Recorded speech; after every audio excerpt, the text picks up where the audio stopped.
Hey guys, and welcome back to Brexit. Brexit England, Northern Ireland, and Eastern Europe. And in Brexit England, it seems that small boats are back on the menu in the United Kingdom. You know what? I'll tell you, the thing what really gets me about the small boats is this.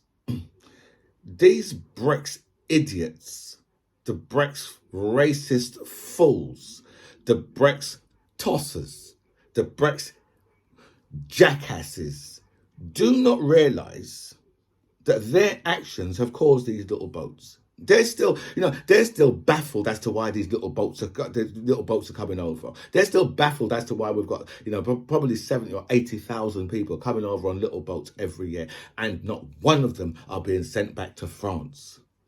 You know, in, you know, and I've got, and I'll tell you, right, why I can safely say that that is 100% true, even though, I can just say it. And it is true because it is naturally true. But remember Amber Rudd, her with the glasses that a jam jar would be proud of? In 2018, we had 300 people come over on little boats, and 200 of them were sent back to France. But what was the difference then? The difference was we were still in the EU, even though we had voted to leave, because we voted to leave in 2016. So the boats, so the boats just started trickling over, because that's what the French done. The French just started trickling the boats over, right, until we actually left. And then once we fully left, that was it. There was just no holding back, because we left the Dublin Agreement, and once we've left the Dublin Agreement, it means we can't send back people to the first country where they had claimed asylum after we'd left that convention. And these Brexit extremists don't even realise that their stupidity is the thing that have caused this action. But anyway, the little boats are back in the headlines, because now they're talking about, no one that comes over on one of those little boats illegally, which is not illegal, by the way, but they just call it illegal. They just keep saying it's illegal in the media, and all of a sudden now it is illegal. So those little boats that are coming over, they're saying, well, none of those people will be able to claim asylum, which I think is very strange, because if you say to a customs to a border official, right, or if you say to a pirate, parley, or you say to a customs official, asylum, right, you get the same result. They have to take you, right, to see someone much higher up. Right, in the case of the high seas, it will obviously be the ship's captain.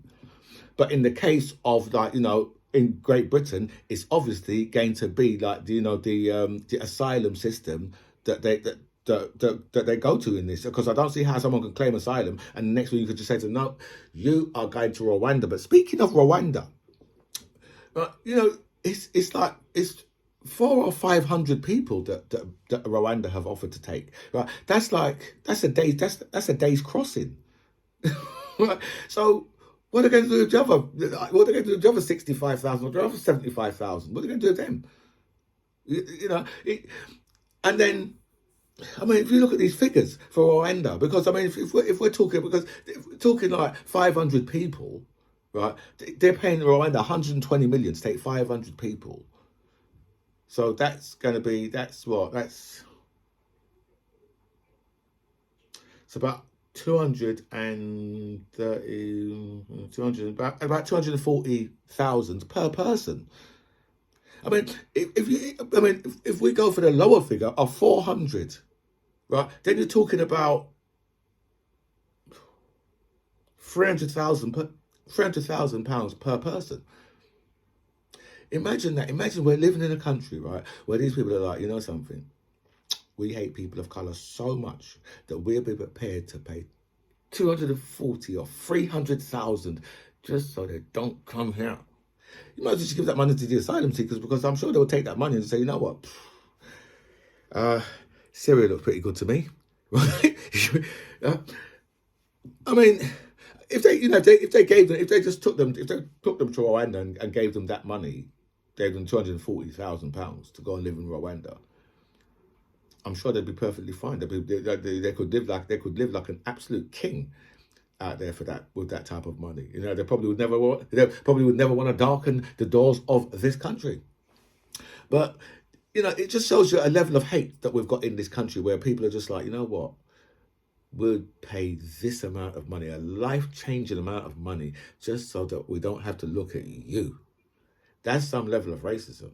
And welcome back to By Any Means Necessary. Thank you so much for all your messages sent me. A special thanks to everybody who signed up to my channel. I feel so blessed with so much people that signed up, so thank you so much for that. I'll go through all your messages. I'll answer as many as I can, but I will like all your messages for definite. So we're going to go straight over to America and speak about a little bit of CPAC, because Donald Trump gave the final speech in CPAC last night to a very tiny audience. When I tell you, I mean, for Donald Trump, I mean, the audience size was just ridiculous. But obviously, Donald Trump's going to say it was the biggest. But there was a lot of empty seats.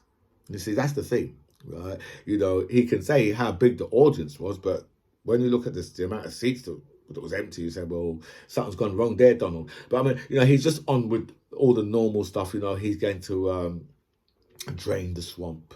Right, and he's going to get rid of the deep state, right? Just trying to play directly into the hands of the insurrectionists, because that's what his speech was about. You know, just playing into their hands.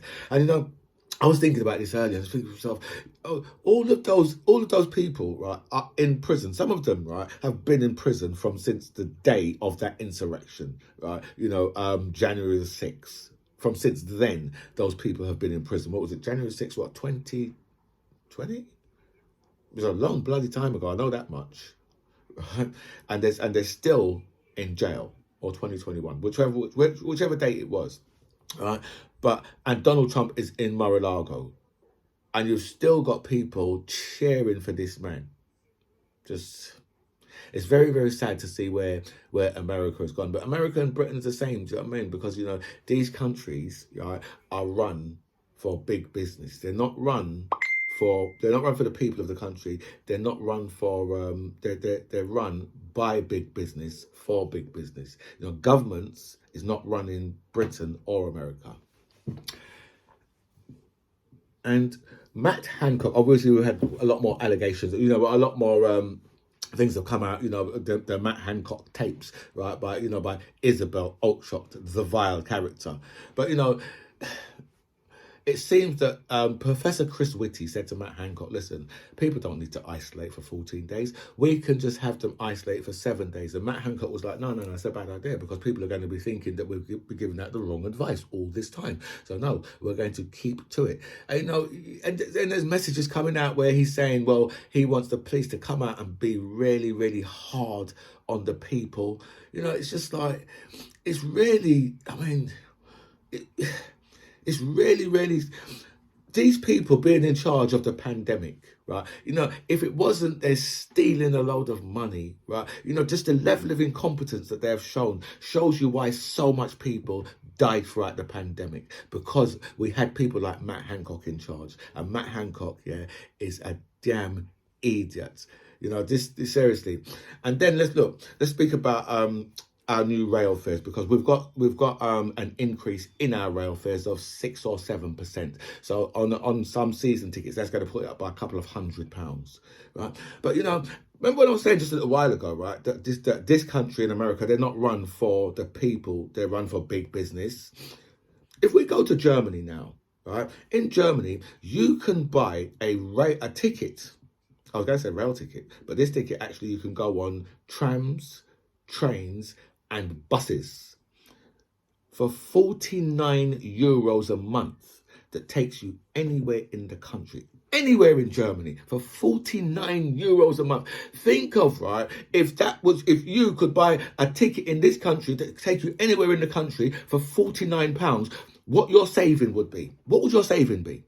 How would it be for you if you could buy a ticket for £49, €49 over there, right? So you could go every day, right, for a month, from Scotland to London, right, on one ticket that you paid $49 for, £49 for. Imagine that, if you could get that. But no, this country and America is run for big business. It's not run by government. You can forget the government. That's just a load of bullshit. It's run for big business. And look, I'm just going to chill out with this story here of Boris Johnson wants to make his daddy into a lord. He'd done already made his brother into a lord. Right? And now, I mean, this is no longer a chumocracy, it's a famocracy. Right? You know what I'm saying, fam? That's how the man must walk around and say, you know what I'm saying, fam? Right? Because could you imagine that, right? You know, for him to even have the gall, I mean, to have the gall to put his brother through in the first place was just a liberty. But now he wants to stack the House of Lords with his family members. So, you know, the next Prime Minister might make Boris Johnson into a Lord.